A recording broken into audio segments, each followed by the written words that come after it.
Right, see if I can get this focus where I want it. There we go. Okay, wonderful.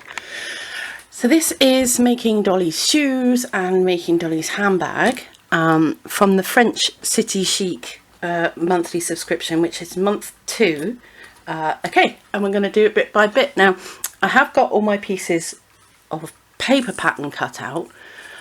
This one's very original. This was the actual one I used to draft the pattern with in the first place for you. As you can see, it's got a few staples in it. Lovely. Trying not to print it out too many times.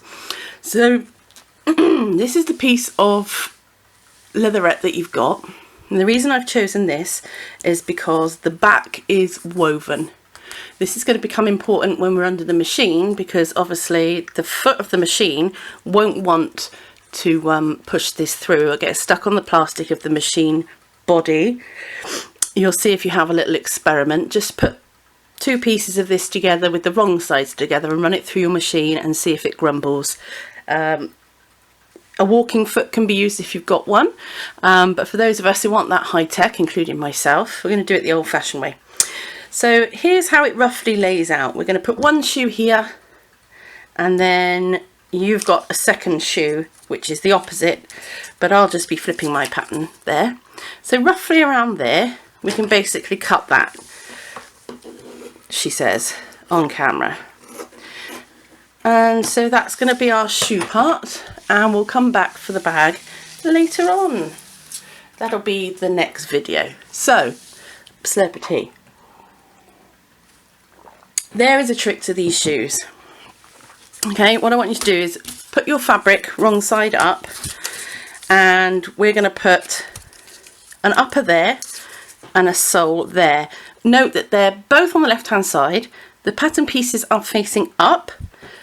Okay, and what we're going to do is, oh, I didn't bring a pen. Typical. Come to the party without a pen.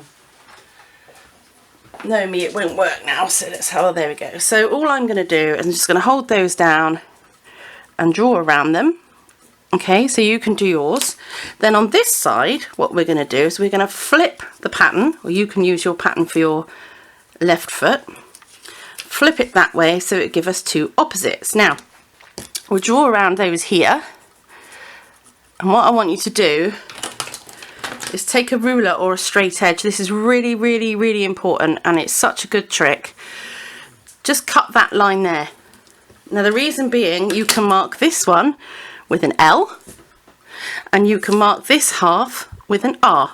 So you're not going to get your left sole on your right upper and your right upper on your left sole, and it's all going to work out brilliantly. Right, let me just pause and I'll let you draw those and cut them out, and we'll come back to it.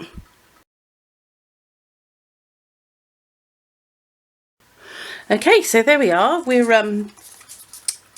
all stenciled up, patterns transferred onto here. The light's shining too much on that. Okay, so this is the left shoe, this is the right shoe. I've cut them in half, or we're going to save this one for later. Basically, doing the right hand shoe that we've just pushed to the side is the exact same method as doing the left hand shoe. You just want to make sure that your sole and your upper stay together. So just whip those around and cut those out. Fabric scissors for these, perfect.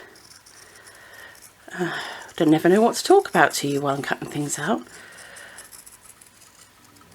So the idea is to use a nice single straight cut where you can for a nice edge.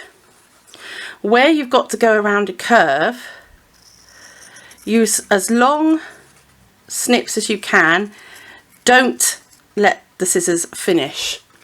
So you really do want to go around as smoothly as possible. This fabric will be quite forgiving. You can trim it up afterwards, but if you can get it right the first time, you'll save yourself some trouble. And remember, Dolly is very forgiving. She's all about the fun rather than the perfection.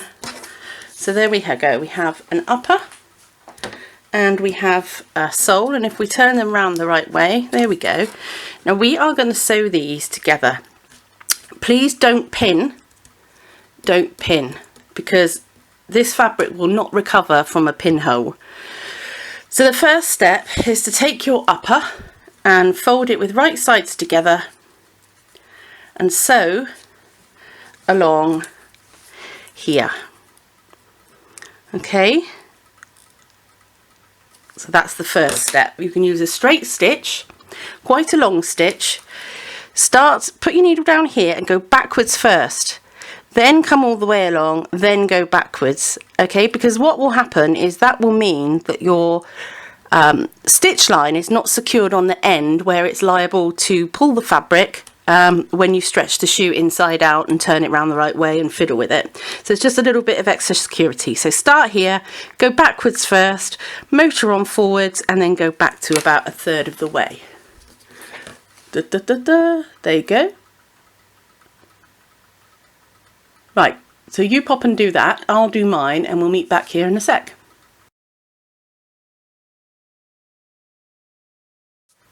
Okay, I'm back and I've sewn that line, and as you can see, the tails of my threads start and stop here. So I'm just going to tidy those up.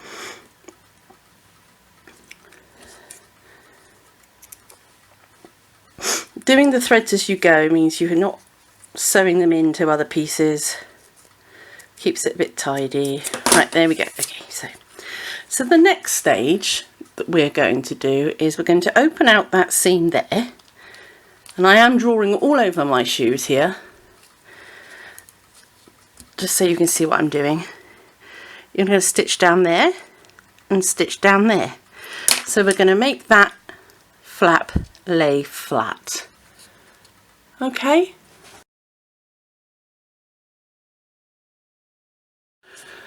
There we are, back from the machine. So if I turn it the right way around to show you, bird's nest, one of my favourites. Okay, if I turn it round to show you, we've got two lines of nice straight stitching there. There we go. So this wider part is the bottom of the shoe, and this narrower part is where Dolly puts her foot in, and you'll see there's just these tiny little bits there. So just tidy those up by cutting across. Take all those threads off. Jeepers, I should be wearing my glasses, I can't see a thing. Probably get my finger, never mind. Now I'm doing mine in black because I knew I didn't have a hope in hang of you being able to see what I was doing if I used red thread. Right. See, they get everywhere, like spiders' legs. Brilliant. Okay, so there we go. So the idea now is we need to get this shoe upper onto this shoe sole. We're going to turn it inside out. Now, this is the front of the shoe, the narrow bit where it tapers. Think of how your shoes look. It's slightly narrower at the front, and this is the heel.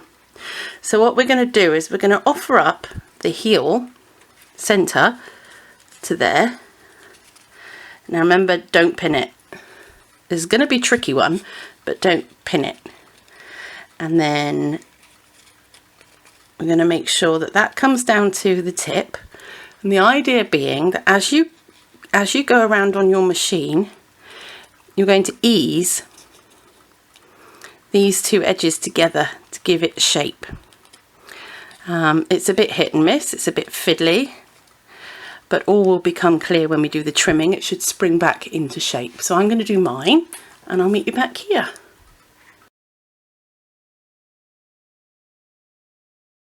And here we go. So I've finished sewing that, and I am really rather pleased with that.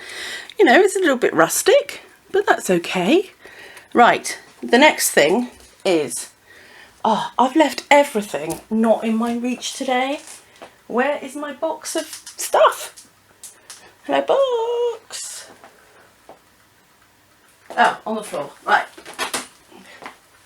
One of my favourite tricks is to use pinking shears to get these curves to lie flat and give it a bit of flexibility. If you don't have a pair, treat yourself.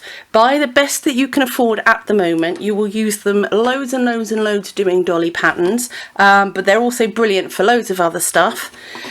Just takes all of the work out of shaping. So what I want you to do is just go around there, okay, with your pinking shears. Right, Cheryl, I haven't got any pinking shears, that's okay. You just want to take little triangular notches out of your seam allowance. Exactly the same principle, just a little bit more long-winded.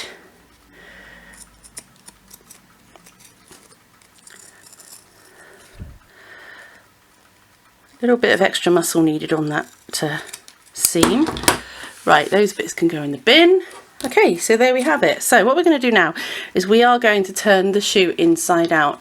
Don't pull or force this fabric because it's got a lot of stretch in it, being a man-made fabric. It's not woven and it will get misshapen, okay?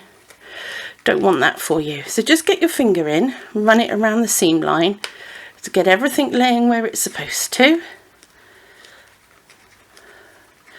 It will take a little bit of jiggery pokery, but you will get there. The warmer it becomes, actually, the more it relaxes. So if you just pop it in the palm of your hands for a bit, it'll get a bit more malleable. Oh, I'm full of the big words today. And there is your first little shoe. So cute. Now obviously Dolly hasn't really got what I would call a normal shoe-shaped feet. So the idea being the shoe is slightly smaller than her foot, so that when her foot is inside, the stuffing expands to fill the shoe and keeps them on. So I hope you enjoy making those, and of course all you have to do is the same on the second one. So this one's your practice one, this one's your perfect one. Good luck, and if you need any questions answering, just drop me a line at support@dollypattern.com and I'll hit you up with a reply.